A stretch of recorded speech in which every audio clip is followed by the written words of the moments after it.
There is reporting that his top two choices are the Warriors and the Cavaliers, with the Cavaliers currently assuming the favorite role. Frank, which team would give LeBron the best shot at a compelling final chapter?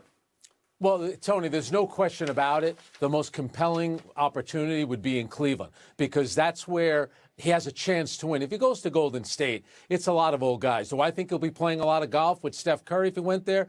Absolutely. But in terms of making a legitimate run at a championship, and everyone says he's not chasing rings, there's nothing wrong with that. If he went back to Cleveland and won, that's great. But here's another reason why I think Cleveland makes sense.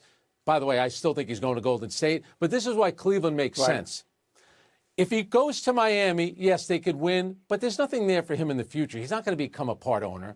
That's not going to happen in Philly or in Denver or Golden State. I think he's always wanted that. He's not going to get it now in L.A. It sounds like the expansion team in Vegas he's not going to be a part of. By going back to Cleveland, you almost wonder if he could become the Magic Johnson of that organization, maybe part ownership, some type of role. Right. In terms of a storybook ending, the perfect storybook ending, it's him going back to Cleveland. So let me talk about this in terms of what is a compelling ending, because I think it does have to have rings. I mean, he's not going to the senior prom. He's trying to catch Michael Jordan. And Rich Paul can say all night long, he can say he's not chasing rings. But the truth of the matter is nobody says, oh, he'd look good in Portland or he'd look good in Sacramento. No, he is chasing rings, and there's nothing wrong with that. That's why he's still playing at 41. That's why he left the Lakers. He didn't leave L.A., right? He still lives in L.A. Now, you look at these teams, so let's not kid ourselves about chasing rings. You look at these teams, this group with the Warriors, they have won rings. This group with Cleveland has not yet won rings. I can see a great comfort level for LeBron playing with Steph Curry and for Steve Kerr, just like he did in the Olympics. And they hired Frank Vogel, who was the coach of the Lakers when LeBron won with the Lakers. But I agree with you about Cleveland in this sense. If you go back to Cleveland, you're born near there, you played there before, there's great familiarity. It seems like it is a perfect circle. It seems like there's a certain amount of poetry, but, and there's always a but, Frank, if he goes to the Warriors and he wins, he becomes the only person all time in the NBA to win in 4 different places. And that's what you throw on the table for GOAT. That's what you throw on the table. So, let's take a break. He might make... Go ahead. I was going to say he might make the announcement Thursday at that Fanatics Fest in New York. And that's something to keep in mind. It sounds like we're going to get an announcement sooner than later, thankfully. Okay, let's take a break. But still to come, several standouts are missing tonight's All-Star game. Does the Midsummer Classic need changes? We're going to ask Buster Olney. We'll also ask him which teams are most likely to snap up big stars at the trade deadline. I mean, if he's not chasing rings, why is he playing? Isn't that what great players are supposed to do? And there would be a feeding frenzy if the Knicks didn't win, because that's what everyone would be connecting him to, New York. That would make a lot of sense. Our great friend, ESPN senior baseball writer, PTI Farm Bureau Chief Buster Olney, baking in the sun, so let's do this quickly. Buster, I loved the home run derby last night. I even loved the crowd. I did, the way they booed and the way they were so into it. You were there. What did you think about the home run derby?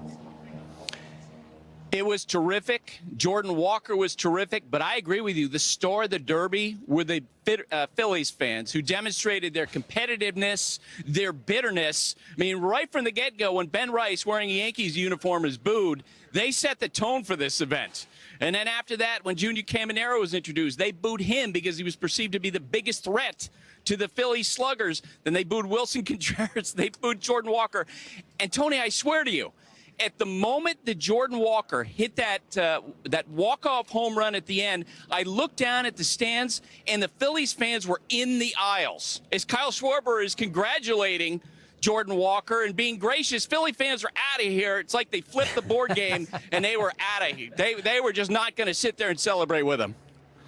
Yeah, it was great last night. Let's hope that tonight we get something, because as you know, Buster, a lot of the big stars not participating in the game. What is the state of the game itself? Fragile, Frank. I think it's fragile because you're not getting buy-in from a lot of the great players.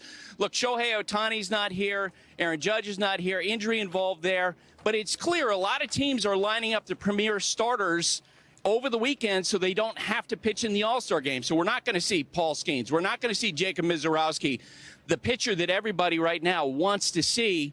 And it's too bad. Like, this is a midsummer classic. You have casual fans tuning in, and the best players are not going to be on the field. I hope in the next CBA negotiations, the players, Major League Baseball, get on the same page to restore some of the preeminence of this event.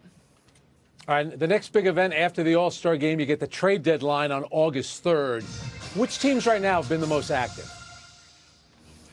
Yeah, and let's face it, the American League standings are affecting everything because there's a morass of teams just at this point trying to establish themselves in these races. In some respects, I think the Red Sox and Tigers are ruining the trade deadline speculation game, right? For the last 6 weeks, we've been talking about Tarek Skubal and Sonny Gray and Aroldis Chapman, Casey Mize, but those teams are climbing back into it. So the big questions I'm getting now from general managers is, what teams are actually out there selling? The San Francisco Giants, I think the Cincinnati Reds are going to sell, Colorado Rockies, but to this point, there's not a lot of product out there. It looks like it's going to be a seller's market. I love the trade deadline, too. I really do. I love the action around the trade deadline. Buster, we will get you out of here on this. We have asked you before who poses the greatest challenge to the Dodgers this year. And if I remember correctly, you said the Phillies. Are you sticking with the Phillies? I'm sticking with the Phillies because of all the veterans and the great starting pitching they have with Zach Wheeler, Christopher Sanchez, Jesus Luzardo. But watch the Milwaukee Brewers, who, of course, were beaten by the Dodgers in the playoffs last year. The fact that they have the aircraft carrier, the Jacob Mizorowski, it is a separator for them because on any given day, he can outduel any pitcher in baseball the way that he ascended this year. He throws harder than anybody. He dominates more than anybody. He is the big X factor as we go down this stretch here. It's really remarkable because, you know, a year ago, people said the exact same thing about Skeens, and then in his own league, you know, somebody has passed him already. Thank you so much, Buster. Thanks, Buster. Thanks, guys. Let's take one last break. Still to come, an update on the health of tennis star Carlos Alcaraz. And Wilbon's guy, Caleb Wilson, has another night of highlights. Frank, do you think that's Mizorowski's nickname, the aircraft carrier, or is that a Busterism? Because that's a pretty good nickname, the aircraft carrier. It is. I like it. Right? I like it. He should be there. With a skeleton of a dinosaur sold at an auction for $50 million. I'm Tony Kornheiser. Fossilized skeleton of a dinosaur? That's me. I'm that person, No. or that thing, or that fossil. That's me. I'm a Muppet. You're in your prime. I'm so old. Now I'm way past my prime, but thank you. Welcome to PTI, boys and girls. Wilbon has the day off, and so I am joined by our great friend from the starting lineup on SiriusXM, Mr. Frank Isola. They're all watching That's the World good. Cup. That's good. Let's start with Spain beating France 2-0 in this afternoon's World Cup semifinal. This was supposed to be a heavyweight matchup, but Spain controlled the game, scoring on a first-half penalty kick and again on a second-half give-and-go. Frank, what did you think about Spain winning and how it won? Well, I was one of those people that told you I thought France would win the World Cup. They look like the best team all tournament long. That's not to take anything away from Spain. But Spain, they are the defending European champions, and they had an unbelievable game. They've had a great tournament. They don't give up any goals. They've only won all tournament. You know, France early on, they gave it the penalty kick. I thought that penalty was deserved. Lamine Yamal did get kicked by the defender on France. And from that moment on, France looked rattled. Their center back, William Saliba, who plays at Arsenal, he went down with an injury, and they just never seem to be in a groove. And Tony, you look at, you know, you've talked about it, how the stars have shown up at this World Cup. Yeah. And you look at Mbappe, they got Dembele, who's the Ballon d'Or winner. That's, you know, the best player in the world. He just won that award.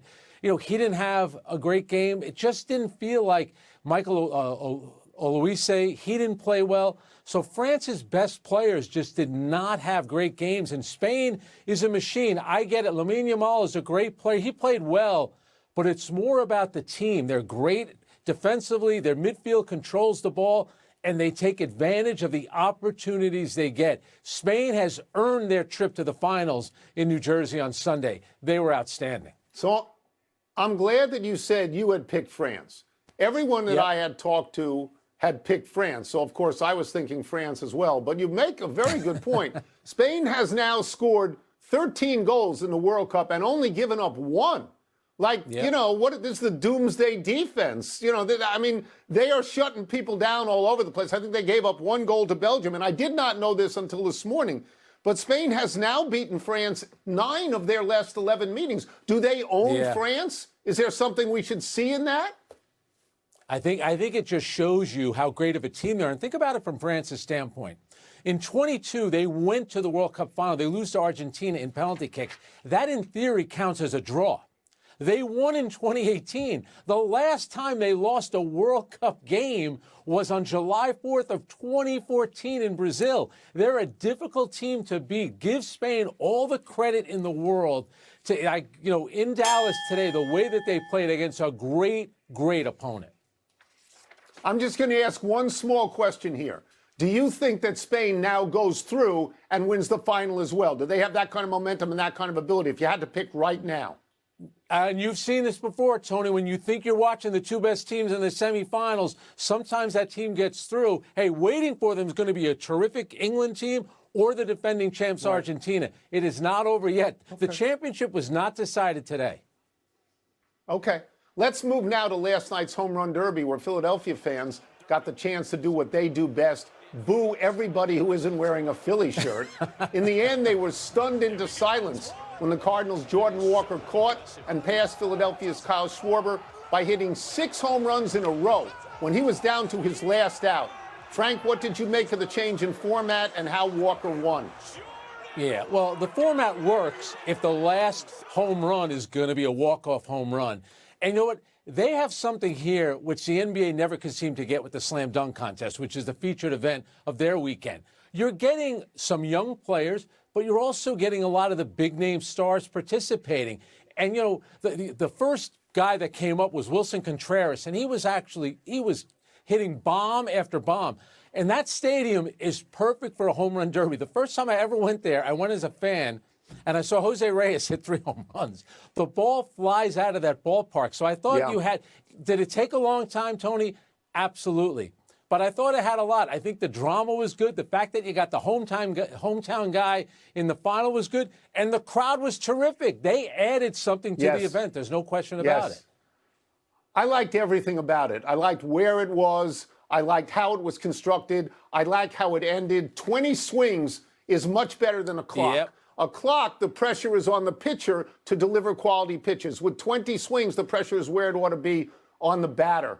You have 20 swings in the first round, I believe 15 swings in the successive rounds after that. I was really impressed with Schwarber. And I know you're going to say, well, he had the crowd behind him. Yes, but that adds a tremendous amount of pressure. You saw what it did to Bryce Harper. Bryce Harper did not make the second round. But what Jordan Walker did, that was extraordinary. He comes in here. He only has a total of 11 big league home runs in 2024 and 2025. So he's certainly not a favorite. And Schwarber goes out and posts a number, and Walker gets to the point where if he misses, if he hits anything not in a home run area, he's done. And he hits 6 in a row. Boom, boom, boom. And at the end, you know, there's silence from the Philadelphia fans. But I will bet you this. I will bet you that every big-time Philadelphia fan is saying, can we get this guy? Can we get this guy? Because this guy performed with perseverance even beyond what Wyndham Clark did when he was being booed at the U.S. Open. This was a tremendous performance, Yeah, and you mentioned that, you know, that's a lot of pressure. You have all those fans are against you. I love the shots of his family, though, how excited they were for him to win it. Jordan Walker certainly put on a big show. All right, let's move to the signs that it really was. Let's move to the signs that Aaron Donald could be coming back to the Rams. How about this? TMZ spotted Donald at a workout at the Rams facility last week, and Adam Schefter told Pat McAfee yesterday, quote, it's just a question of whether he wants to go through it and do it. My guess is in the end he will, just a guess. Tony, given all of this, let's play odd makers here. What are the chances of Aaron Donald returning to the Rams? Okay, so first of all, I have to mention that I watched the video of this thing, of the workout, alleged workout by Aaron Donald. It appeared to be shot from a rooftop 5 miles away. And maybe that was Aaron Donald, or maybe that was Luke Donald. I'm not sure. I am influenced by his coming back by this. Obviously, Myles Garrett is now on that team, which means a 35-year-old Aaron Donald is never going to be double-teamed because Myles Garrett's always going to be double-teamed unless they change the rules and say the offense can have 12 people out there. So, I mean, that makes it easier to persuade him to come back. And maybe I'm influenced, Frank, by Serena Williams. Serena Williams came back for Wimbledon. I think she's going to come back for the U.S. Open as well, and she's 44 years old. LeBron James, 41 years old. He's still playing. Novak Djokovic, 39. He's still playing. The star of the World Cup, Lionel Messi, 39 years old. So, Donald looks like a kid next to them. So I think he may very well want to come back. Yes. Yeah, and we know this, too, with all these players. As they get up in age, they don't want to go through training camp. So if he can survive training camp, and you think that the Rams would probably come to an agreement, you don't have to practice all the time, these silly preseason games you won't have to be a part of. Because, Tony, let's go back when he did play. I mean, when I think of the greatest defensive players in my mind, I think of, Lawrence Taylor and certainly Ray Lewis, Ronnie Lott. This guy he's one of those players. He is a dominant player. I understand that he's been out of the sport for a couple of years. As long as he hasn't lost it mentally, I don't think physically he's lost it. He still can go out there and be dominant. I mean, I'm going to agree with everything you're saying, but I'm going to say this. There's a big difference between a workout in July and full pads in August and game action live in September. So even when if he says, I'm feeling good, I'm ready, I'm really thinking about it, I would say, as they say at the track, hold all pari-mutuel tickets until this race is official. because I'm not going to base anything on that video. Not on that video. Yeah. No, I'm not. Yeah. I'm not. So. Yeah. All right, let's move to more speculation about where LeBron James might land.